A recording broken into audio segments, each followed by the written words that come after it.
우리가 오늘부터 로마서 12장의 말씀을 우리가 쭉 이어서 살펴보도록 하겠습니다. 로마서 12장의 말씀을 우리가 살피려면 로마서 전체의 내용을 우리가 어떤 구성으로 되어 있는지를 우리가 잠깐 생각해 보면 좋겠는데요. 이 로마서는 사도 바울 사도께서 로마에 있는 성도들, 즉 로마에 있는 교회죠. 로마에 있는 교회에 쓴 편지입니다. 사실 사도 바울이 직접 로마에 가신 게 아니고 거기서 교회를 세운 게 아니에요. 그런데 복음을 들은 사람들이 그곳에 가서 로마의 교회를 세웠습니다. 근데 아마 상당히 많은 사람들이 복음을 들어서 믿었던 것 같습니다. 그래서 그 교인들을 향해서 이 편지를 쓰게 돼요. 이때가 약 기원 후 예수님 오신 지 57년도 되는 때쯤인데 약 몇 년 뒤에 네로라는 황제가 등장하게 되고 또 로마에 큰 핍박이 오게 됩니다. 그때쯤에 이제 사도 바울이 로마에 있는 교회 성도들에게 믿음과 삶에 대한 복음의 말씀을 교훈하고 가르치기 위해서 이 로마서의 말씀을 전하고 있죠. 이 로마서는 크게 두 부분으로 나누고 있습니다.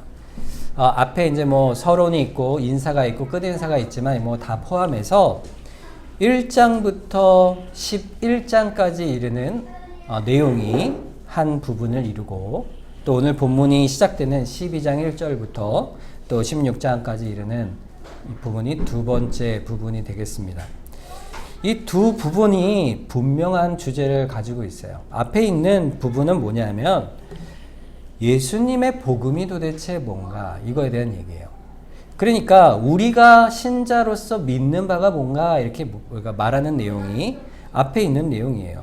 그러니까 우리가 구원 얻는 참 믿음, 우리가 참 의를 얻는 그 내용이 뭔가, 그 영적 원리가 뭔가를 쭉 풀어서 논증하는 것이 앞에 1장부터 11장의 내용입니다. 그래서 이제 오늘 12장부터 이어지는 16장 말씀은 그러면 이 믿음으로 우리가 어떻게 살 것인가, 우리의 삶의 영역에 대한 부분을 다루고 있습니다. 그래서 우리가 어떻게 믿음 생활을 믿는 자로서, 신자로서 어떻게 살아갈 것인가, 아주 구체적인 얘기들을 많이 다루고 있어요. 먼저 개인적인 심령의 문제죠. 마음의 문제. 그래서 신앙의 성품을 우리가 어떻게 세워갈 것인가에 대한 얘기도 하고, 또 우리가 행동을 할 때 어떻게 행동을 해야 되는가, 또 교회 생활을 할 때는 어떻게 해야 되는가, 또 세상 속에서 세상의 시민으로서 어떻게 질서를 따라 살아가야 할 것인가, 신자로서. 이런 모든 실천적 내용들을 차근차근 12장부터 우리에게 구체적으로 적용해 갑니다. 그러니까 이 12장부터 우리가 다룰 내용들은요, 사실 우리가 믿음을 가진 자로서의 열매를 보여주고 있는 거예요. 우리가 어떻게 사는가, 믿음이 어떻게 나타나야 하는가, 우리 삶에. 그래서 신앙이 실제로 어떻게 실천이 되어가는가를, 변화를 어떻게 이루어가는가를 이 12장의 내용부터 다루고 있어요. 그런데 이제 중요한 건 그겁니다. 이 12장부터가 시작된 게 아니고요. 순서가 1장부터 11장, 그 다음에 12장부터 16장. 즉 믿음이 먼저고 그 다음에 실천이 이어지게 되는 겁니다. 그러니까 이걸 거꾸로 할 수가 없다는 말이에요. 그러니까 이렇게 살면 우리가 믿음을 가질 수 있다, 구원을 얻을 수 있다, 이렇게 말할 수가 없는 겁니다. 그래서 우리가 이렇게 그리스도 앞에 사랑을 받았으니, 구원을 받았으니 우리가 어떻게 살까, 이렇게 묻는 것이죠. 그게 오늘 이제 12장부터의 내용이라 할 수 있습니다. 그래서 이걸 두 내용을 다 통합하면은 두 가지 단어로 말할 수 있어요. 첫째는 믿음이요, 두 번째는 순종입니다. 믿음은요, 반드시 순종으로 나오게 돼 있어요. 그것을 이 로마서는요, 우리에게 분명하게 보여줍니다. 그래서 오늘 본문 1절 말씀에 뭐라고 시작하죠? 그러므로 라는 말로 시작해요. 이게 무슨 말이에요? 그러므로는 앞에 이유가 있기 때문에 뒤에 이런 결과가 있다, 이렇게 말할 때 그러므로 이렇게 말하지 않습니까?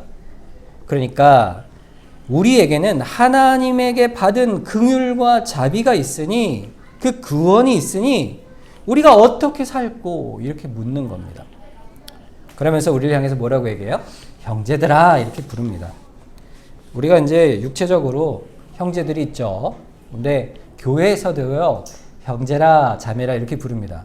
어떤 분들은 이렇게 교회 오면은 형제 자매라 부르는 게 너무 닭살이 이렇게 좀 이렇게 뭐랄까 부끄럽고 이렇게 좀 그렇습니다. 그런 용어가 부끄럽다 이렇게 얘기하시는데 이게 실제적으로 우리는요 교인들은요 다 형제요 자매예요. 같은 믿음에 있으면요 우리가 성도들이 옆에 있는 교회 성도들 누군지 모르잖아요. 그리고 저기 미국에 있는 성도들 모르고 옆에 중국에 있는 성도들 모르지 않습니까? 그렇지만 결국에는 우리가 한 하나님을 믿는 한 성도요, 한 예수 그리스도를 믿는 또 한 성도요, 또 성령 안에 있는 성도들이기 때문에 우리는 다 형제요 자매예요. 한 언약 안에 있기 때문에. 그래서 성도들은 서로를 향해서 형제요 자매라 부릅니다. 여러분 주변에요 교회 다니시는 분들 있잖아요. 그 여러분 형제요 자매입니다. 그분들이 여러분의 신앙의 모습과는 모습이 약간 다를 수도 있어요. 하지만 같은 믿음을 가지고 있기 때문에 그분들을 향해서 우리는 뭐라고 불러요? 형제 자매라 부를 수 있습니다. 그런 마음을 가지셔야 돼요. 같은 신앙을 가진 자들끼리 그들을 대하여야 합니다. 선하게 대하여야 합니다. 사도 바울이 지금 그러는 거예요. 로마 교인들을 한 번도 본 적이 없는 사도 바울이 그 로마 교인들을 향하여 뜨거운 사랑으로 이 복음과 또 순종에 대한 말씀을 편지로써 전하고 있습니다. 그러니까 이 말씀은요 이런 거예요. 신자의 삶의 원리를 말해주고 있는 겁니다. 이 본문의 특별히 1절과 2절 말씀은 앞으로 나오는 모든 실천에 대한 부분에 있어서 가장 중요한 실천의 중요한 원리를 설명해 주고 있습니다. 그래서 1절 말씀을 오늘 중심으로 말씀을 살펴볼 텐데 1절의 말씀의 내용은 두 개로 구분될 수 있어요. 첫째, 1절 말씀의 앞부분을 보면 내가 하나님의 모든 자비하심으로 너희를 권하노니 너희 몸을 하나님이 기뻐하시는 거룩한 산 제물로 드리라. 이것이 우리 삶의 순종의 모양을 그대로 보여줍니다.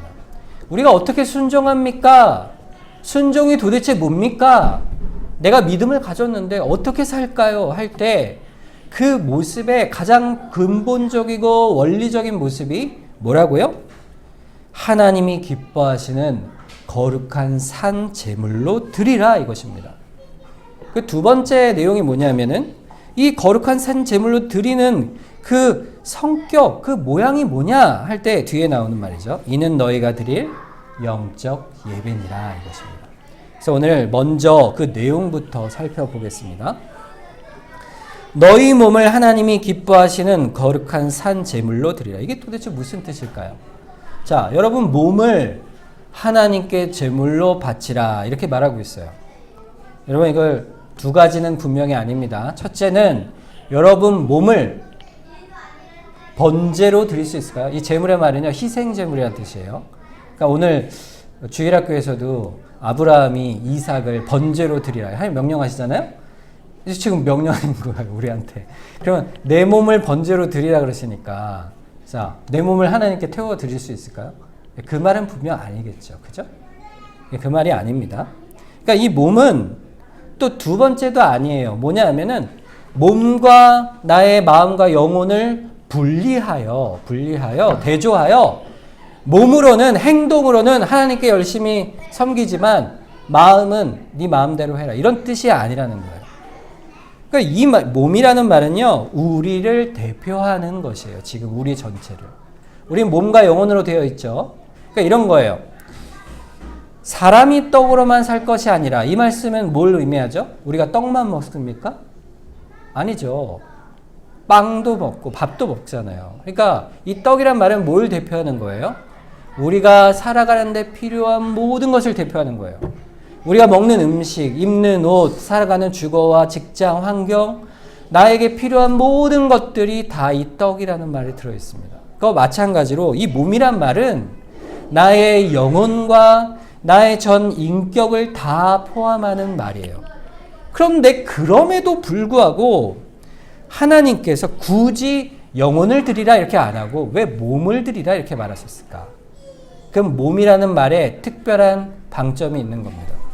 몸을 드리라 이 말은요, 우리가 몸으로 이 땅을 살아가기 때문에 우리가 이 땅을 살아가는 모든 행동에 그것을 드리라 이렇게 말하는 거예요.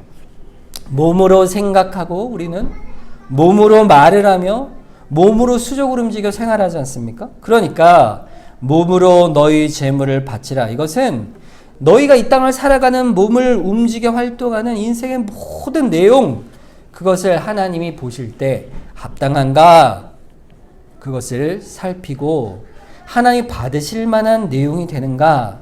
살펴서 하나님께 드리라 이 말이에요. 그러니까 전인격적 삶의 순종을 요구하시는 거예요. 예수님께서 말씀하셨죠. 마태복음 15장 11절에 입으로 들어가는 것이 사람을 더럽게 하는 것이 아니라 입에서 나오는 그것이 사람을 더럽게 하는 것이라고 했어요. 그러니까 사람의 행동의 주체가 뭐예요? 마음이란 것이죠. 우리가 행동을 하는 그 모든 것은요, 사실 우리의 마음의 중심에서 나오는 거예요. 그러니까 우리의 행동은 마음과 영혼과 일치되어 있는 전인격에 포함되는 것입니다. 그렇잖아요, 여러분? 아무리 겉으로 속이려고 해도요, 언젠가는 드러납니다. 그 사람의 본질이 드러나게 돼 있어요. 그 사람의 모든 인격을 하나님께 바치라, 제사로 드리라 이렇게 말씀하셨는데, 그러면 어떻게 드립니까? 어떤 순종입니까? 이렇게 물어보면 그 앞에 나오는 말이에요. 하나님이 기뻐하시고 또 거룩하고 살아있는 산 제물로 드리라 이렇게 말씀하고 있어요. 하나님께 여러분 제물을 드릴 때요, 율법에 보면 어떻게 제물을 드려야 될까요? 어떤 제물을 드리면 좋겠습니까? 자, 여러분이 하나님께 제물을 뭔가 드린다면 뭘 드리시겠어요? 뭘 드리시겠어요? 예전에는요, 저희 어릴 때만 해도 이렇게 했어요. 하나님, 제 아들을 하나님께 드리겠습니다. 진짜 그랬어요, 예전에. 그 아들을 뭘로 드린다고요? 하나님의 종으로 드리겠습니다. 그래서 이제 그 예전에 나시린이라는 게 있죠. 어릴 때부터 하나님께 드리는 유대의 그런 풍습인데, 우리는 그렇게 하지 않는데도 하나님, 제 아들을 하나님께 바치겠습니다. 이렇게 기도하는 부모들이 있었어요. 요즘은 그런 부모들이 별로 없는 것 같은데.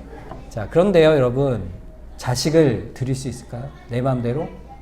물론 하나님께 드리겠습니다 하는 의미가 내 아들을 진짜로 목사로 선교사로 이렇게 드리겠습니다 이렇게 하고 싶은 부모도 있겠지만, 여러분, 내가 드릴 때요, 드린다는 것은요, 뭘 드리는 게 하나님께 가장 드리는 게 맞는 것일까요? 그것은 제물을 드릴 때 법칙이 있어요. 하나님께 드릴 때는요, 아무거나 드릴 수가 없어요. 아무거나 드릴 수 없고, 뭘 드리냐면 정결하고 가장 점과 흠이 없으며 가장 귀한 흠없는 어린 양을 하나님께 드리게 하셨어요. 그러니까 우리가 생활 속에서 몸과 마음으로 하나님께 제사를 드릴 때 하나님이 기뻐 받으시는 그 제사는 뭐냐면은 적당히 정도껏 이 정도면 됐지 싶은 순종을 드리라는 것이 아닙니다. 주일 예배를 드릴 때도 이 정도면 내가 됐지, 또 이 정도 드리다가 또 이게 언제는 안 가고 또 내일이 있으니까, 또는 삶의 문제에서 어떤 결정을 할 때 종교 생활에서는 열심히 하지만 일상에서는 내가 살고 싶은 대로 사는 그것이 하나님께 드리는 제물이 아닌가. 우리가 생각하는 이 정도면 되겠지, 이렇게 했던 게 뭡니까? 말라기 시대의 유대인들이에요. 말라기 시대 유대인들은 어땠냐면 하나님께 점과 흠이 많은 제물을 드렸습니다. 하나님이 나에게 해준 게 뭐가 있습니까? 하나님, 이거라도 받으시오. 이게 그들의 마음이에요. 그래서 하나님께 그렇게 제사의 원리를 다 잃어버리고 하나님 앞에 내어놓는 것을 다 내어버리고 그렇게 하나님 앞에 잘못된 제물을 드렸던 것이죠. 하나님이 기뻐하시는 제물이 뭘까요? 하나님 앞에 거룩하다라는 게 뭘까? 하나님 앞에 살아있는 제물을 드린다. 이것은 무슨 말이겠어요? 우리의 모든 것을 하나님이 기뻐하시는 대로 순종하여 드리는 것입니다. 아까 얘기했듯이 아브라함이 이삭을 번제로 드린다는 것은요, 이것을 가장 잘 보여주는 예예요. 노유성 목사님이 말씀하기를 순종이 뭐라고 했죠?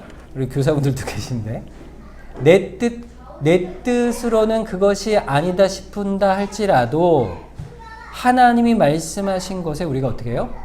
따르는 것이 순종이라고 그랬습니다. 그러니까 내 판단과 행함으로 하나님 앞에 우리의 삶에 기뻐하시는 뜻으로 거룩함으로 살아있는 생명으로 우리의 삶의 순종을 드리는 것이 아니라, 내 판단이 아니라 하나님께 온전하게 기뻐하신 대로 내가 귀한 것을 드리는 것이 순종이라 그랬습니다. 근데 여러분, 그렇게 우리가 쉽게 할 수 있습니까? 그럴 수가 없잖아요. 우리에게 가장 귀한 것이 있는데 그것을 선뜻 하나님께 드린다라는 것은요, 사실 너무나도 어려운 일이에요. 도대체 어떻게 우리가 그럴 수가 있을까요?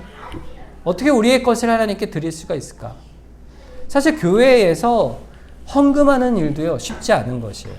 내가 가진 것을 하나님께 드린 것, 그것이 순종에 대한 우리의 고백인데 그 고백이 사실 쉽지가 않습니다. 그러면 도대체 왜 우리가 순종해야 합니까? 그 이유가 뭡니까? 우리가 도대체 어떻게 순종할 수 있을까요? 그것은 한 가지 이유 때문이에요. 오늘 본문 1절을 보면 앞부분에 이렇게 되어 있어요. 내가 하나님의 모든 자비하심으로 너희를 권하노니, 이게 전제예요. 그들이 우리가 하나님의 산 제물로 우리를 순종하여 드릴 수 있는 것은요, 그 전제가 있어요. 우리가 그냥 하나님께 드릴게요, 이게 아니에요. 먼저 하나님께서 우리에게 자비하심으로 우리에게 베풀으셨기 때문이에요. 하나님께서 우리가 신자로 그 신자를 향한 긍휼을 베푸셨기 때문입니다. 그 긍휼은 하나님께서 무한하신 사랑으로 그리스도 안에서 우리에게 부어주신 무한한 긍휼이에요. 하나님께서 기뻐하시는 제물로 그 우리가 제물을 드릴 수가 있을까요? 우리가 어떤 걸 드려야 하나님께서 기뻐하실까요? 우리가 드리는 제물은, 우리 스스로 드리는 제물은 하나님께 합당한 제물이 사실 없습니다. 흠이 많고 또 부족하기 때문이죠. 그러나 하나님 앞에 합당한 제물을 먼저 드리시고 하나님 앞에 먼저 순종하신 분이 계셔서 그분을 통하여 우리가 순종케 되는 놀라운 은혜를 얻게 하신 거예요. 그러니까 우리는 자격이 없어요. 우리가 죄인이요, 하나님 앞에 순종할 수조차 없는 자들이지만 그저 우리를 불쌍히 여기셔서, 그저 긍휼히 여기시고 자비롭게 여기셔서 예수 그리스도를 통하여 우리를 구원 얻게 하신 겁니다. 여러분, 여러분이 받은 하나님의 긍휼과 사랑이 어떤 것일까요? 여러분, 우리가 예수님께 얻은 긍휼은 말할 수 없는 거예요. 여러분, 우리가 하나님 예수 그리스도 외에도 구원 얻을 방법이 딱 하나 있어요. 어떻게 구원 얻을 수 있을까요? 그것은 율법을 다 지키는 거예요. 율법을 다 지키는 거예요. 갈라디아서 3장 12절에 보면 율법은 믿음에서 난 것이 아니니 율법을 행하는 자는 그 가운데서 살리라 그랬어요. 근데 이 율법을 행한다는 것은요, 완전히 행하는 거예요. 우리가 예배 때마다 십계명을 읽지 않습니까? 그리고 뭘 하죠? 우리가 회개하잖아요. 왜 그렇죠? 우리가 십계명에 있는 말씀을 온전히 지킬 수 없기 때문에 그렇습니다. 우리 인생은요, 하나님의 율법을, 저는 이렇게 얘기할 수 있어요. 어떤 분에게 당신 죄인이요? 그러면 나는 법을 다 지키는 사람입니다. 저는 교통법규도 다 잘 지키고 말로도 욕도 안 하고요, 간음도 안 하고 도둑질도 안 합니다. 단 십계명에 있는 말씀도 다 지키요, 이렇게 말하는 사람이 있을지 모르겠어요. 그런데 하나님의 율법은요, 그 사람의 행동과 말뿐 아니라 그 사람의 중심까지도, 마음까지도 다 보시는 거예요. 그리고 율법을 지킬 수 있는 사람이 어디가 있겠어요? 한 사람도 없죠. 로마서 3장 20절에 보면 그러므로 율법의 행위로 그 앞에 의롭다 하심을 얻을 육체가 없나니 그랬어요. 율법으로는 뭘 해요? 죄를 깨달을 따름입니다. 우리가 율법을 들으면요, 율법을 들을 때마다 뭐래요? 내가 죄인이라는 사실을 더 깨닫게 하는 거예요. 율법은.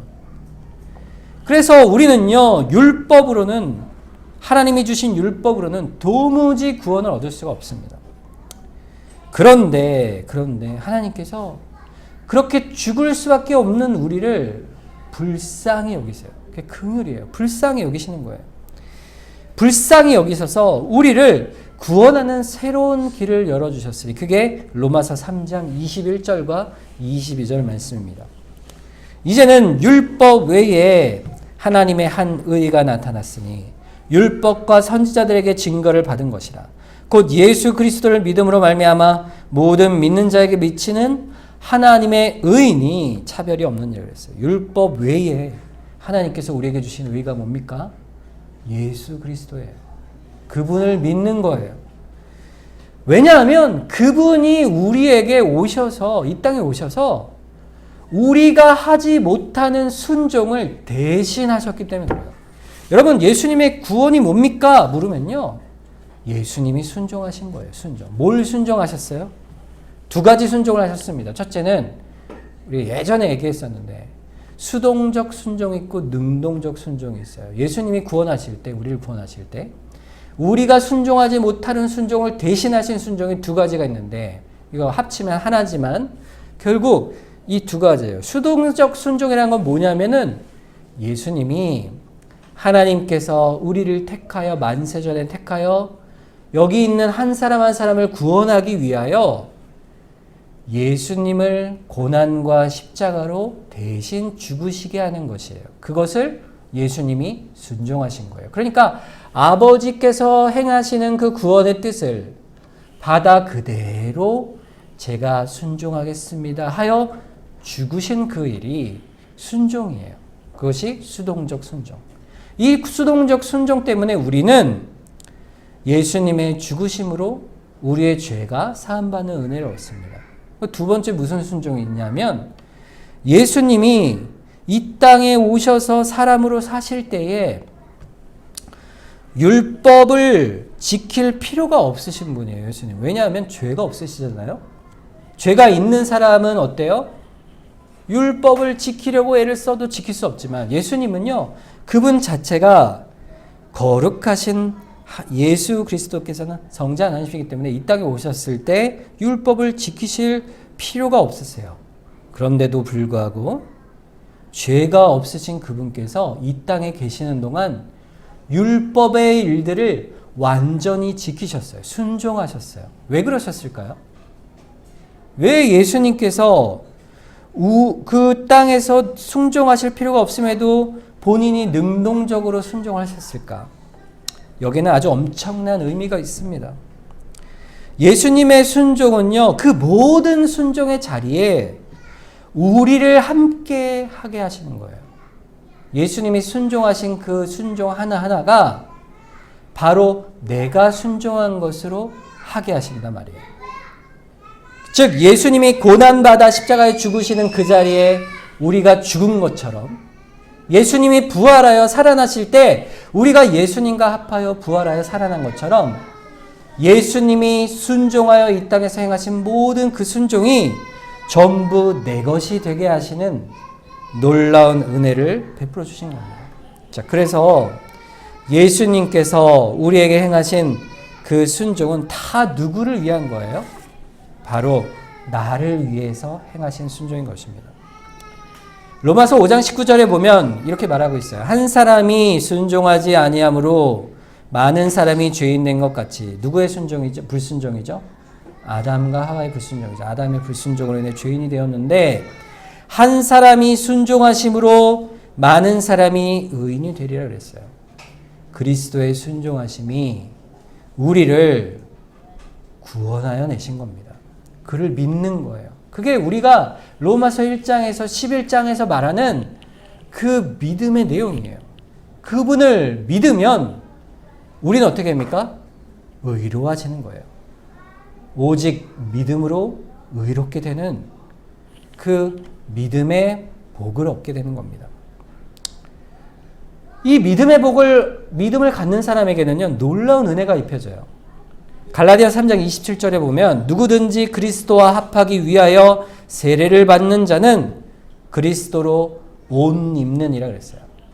예수님의 의로 우리가 옷을 입는 거예요. 옷을 입는 거예요. 우리가 더럽고 꾀죄죄한 거지 같은 우리지만 하나님 앞에 긍휼을 구할 때에 예수 그리스도의 그 옷을, 그 의의 옷을, 순종의 옷을 우리에게 입혀주시는 거예요. 우리의 신분이 바뀌는 거예요. 누구로 인해서? 성령으로 인해서. 성령이 우리에게 그렇게 우리에게 그 구원을 적용해 주십니다.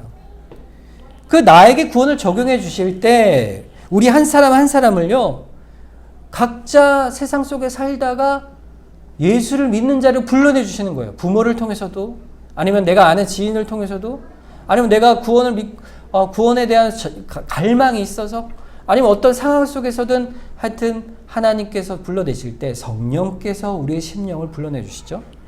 그리고 그 가운데 예수를 믿습니다. 그분만이 나의 의입니다. 고백하는 그 고백으로 이끌어내세요. 그리고 나서는 우리가 중생케 거듭나게 하셔서 우리 마음에 내주하셔서 우리가 영적으로 말씀 가운데 감동감화되어서 결단하고 회개하게 하세요.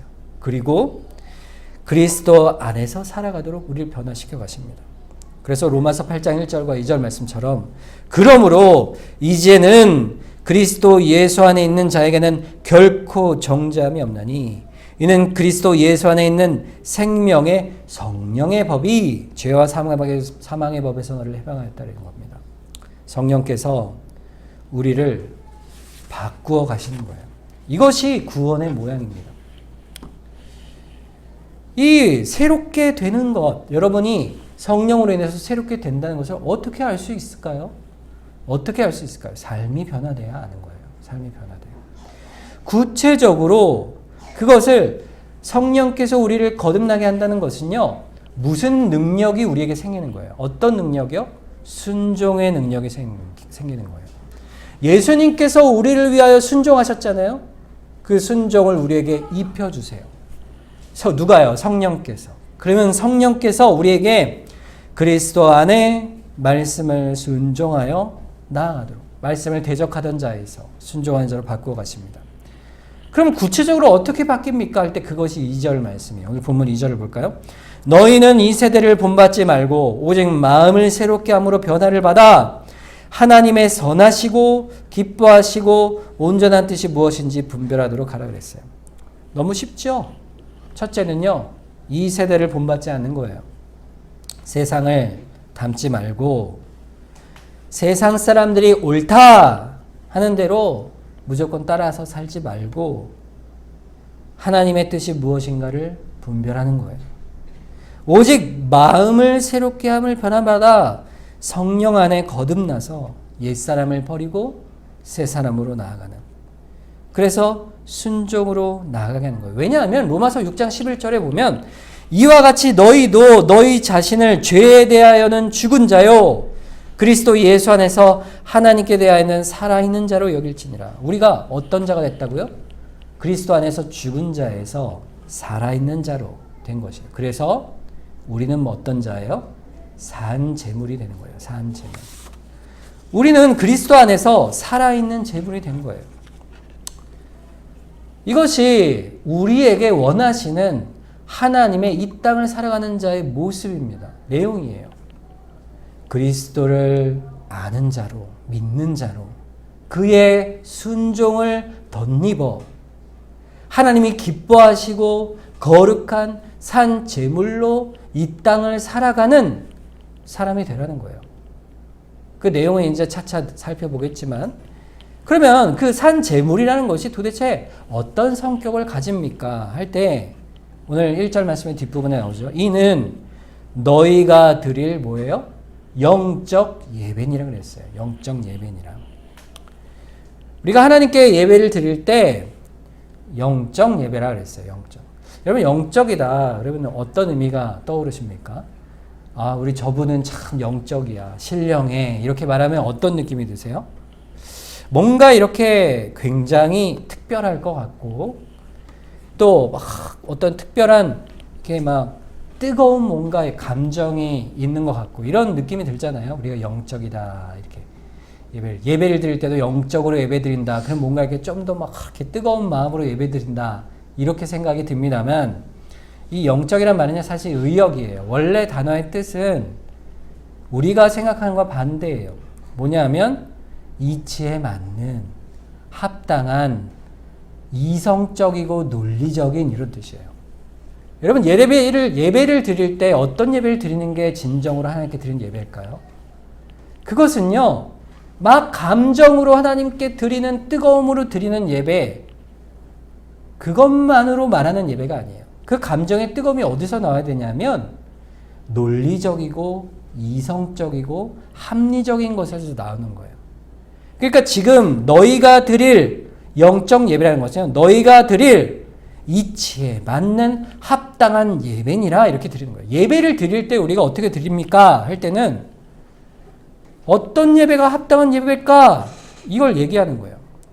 어떤 예배가 도대체 합당한 예배일까요? 오늘 본문 2절 말씀에 나오는 분별이라는 단어는 또 똑같은 말이에요. 이 분별하라는 말은요, 우리가 세상을 살아갈 때도 똑같이 예배하는 것처럼 논리적으로 조사하고 판단하여 입증하라 이 말이에요. 분별하란 말이. 뭘로 판단합니까? 뭘로 논리로 이성으로 판단해요? 요한복음 4장 24절에 보면 하나님은 영이시니 예배하는 자는 영과 진리로 예배할지니라 그랬어요. 뭘로 예배하라고요? 영과 진리로. 영은 성령이시죠. 진리를 성령께서 우리에게 감동 감화하여 깨닫게 하시는 것을 가지고 이 말이에요. 그러니까 우리가 합당한 예배를 어떻게 드리고 어떻게 합당한 삶으로 하나님께 분별하여 살아갈까요? 물어볼 때 그 답은요. 성령을 의지하여 주의 말씀을 깨달아 사는 겁니다. 깨달아 사는 거예요.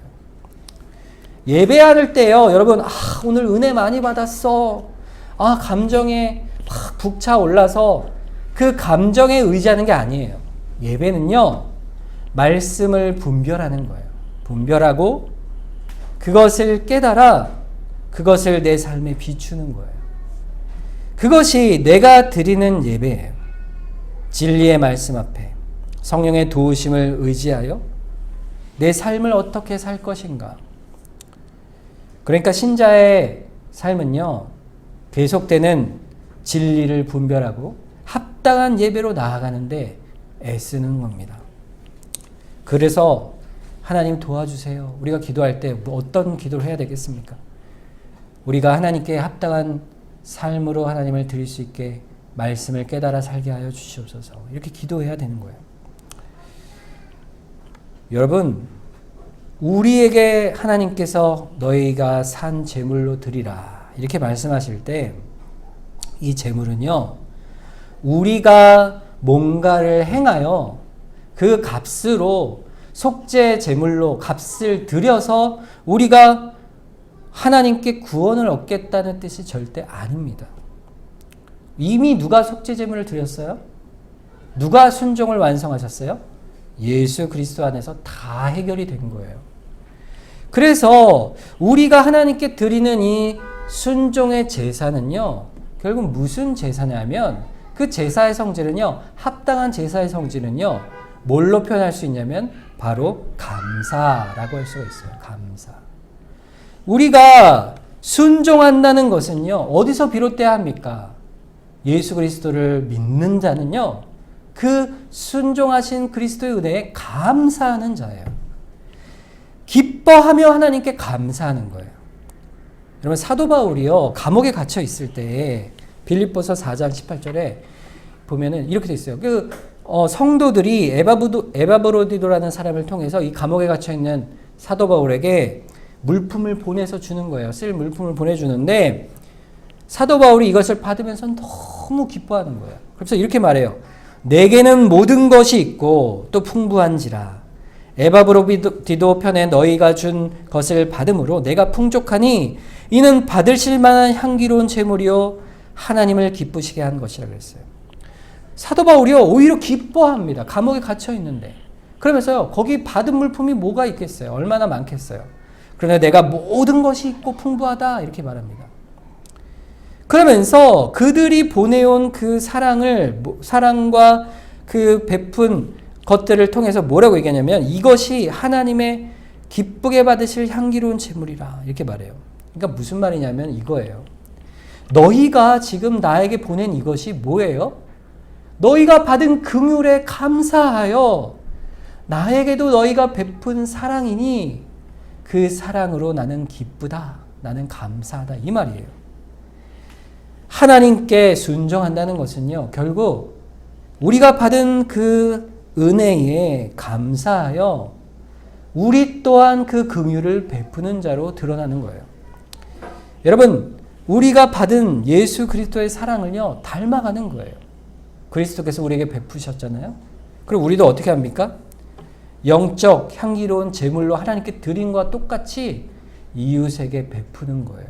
히브리서 13장 15절에서 16절에 보면 그러므로 우리는 예수로 말미암아 항상 찬송의 제사를 하나님께 드리자. 이는 그 이름을 증언하는 입술의 열매니라.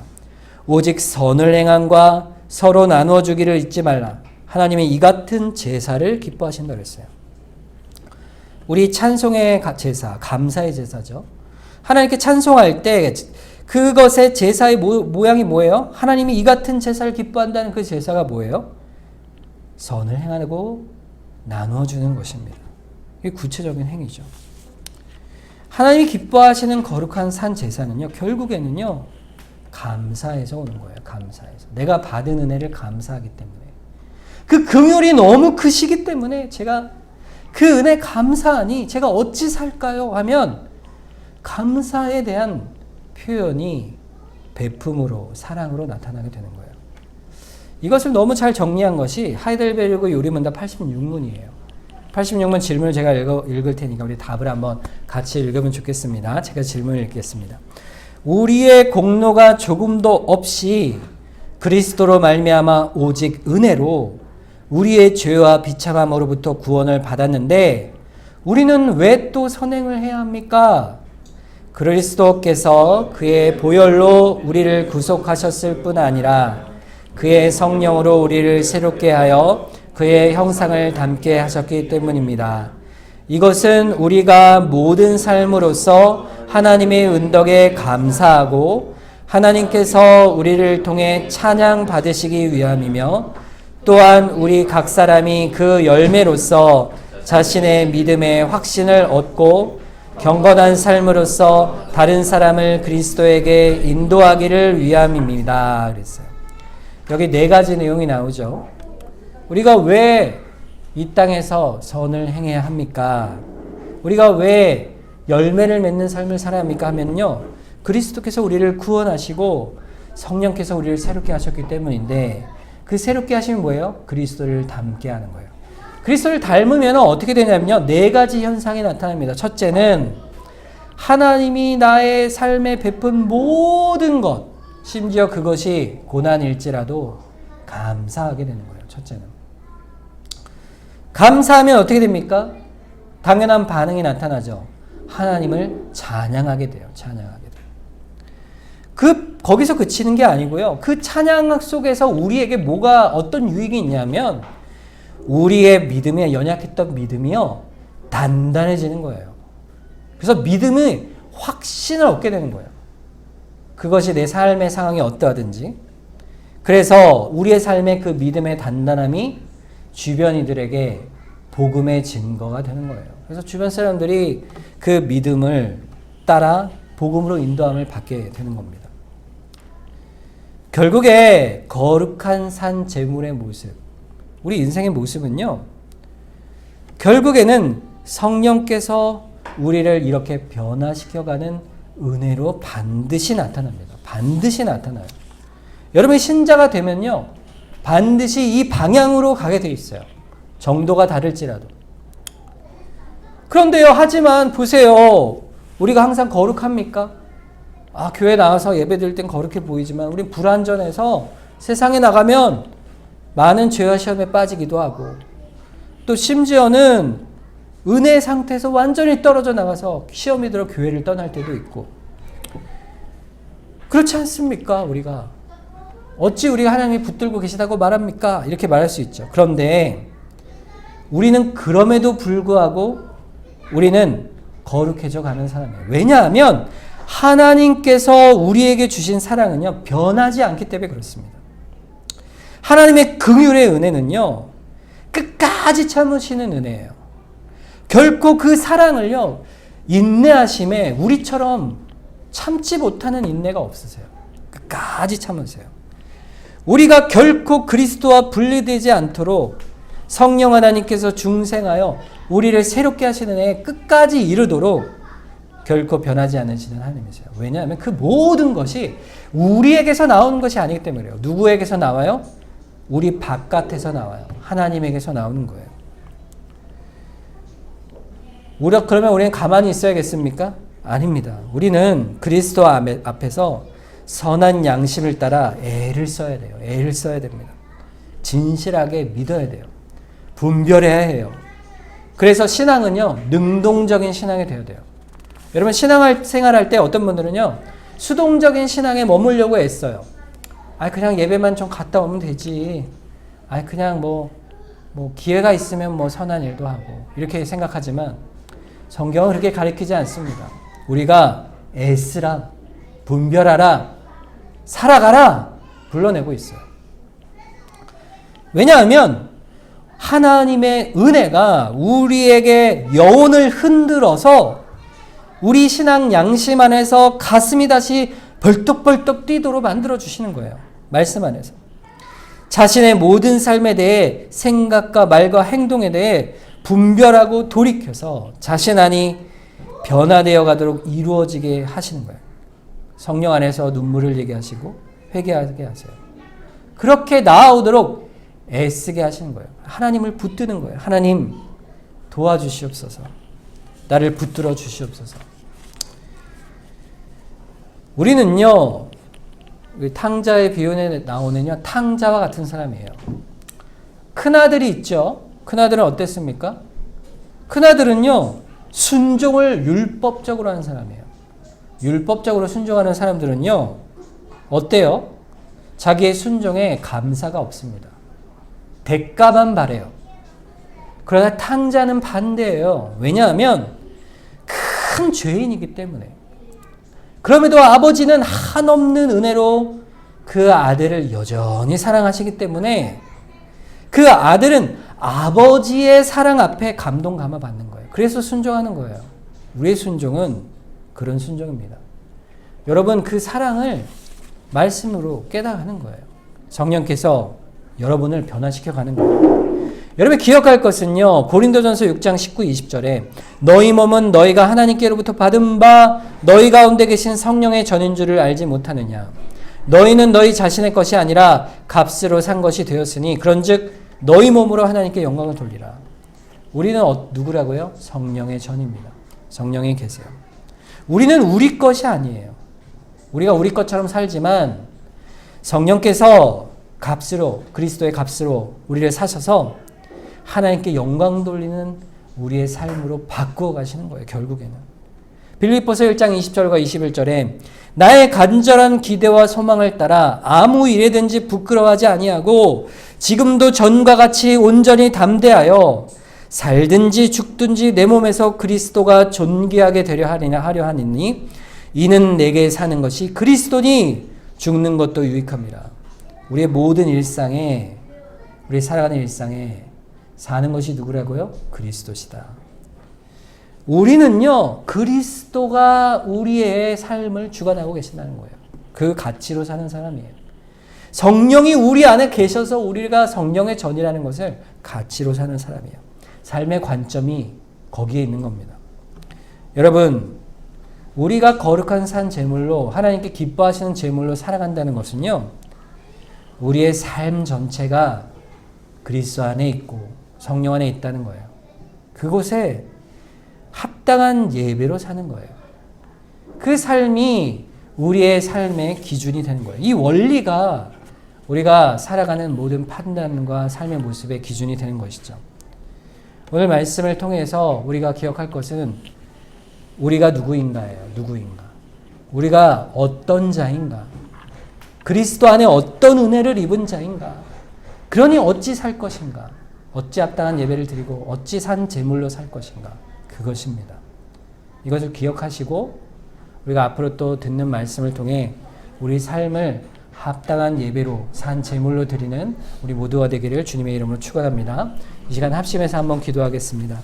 주님, 우리가 산 제물로 합당한 예배로 살기 원합니다. 성령께서 우리를 붙들어 주시옵소서. 우리 합심해서 이 시간 한번 기도하도록 하겠습니다.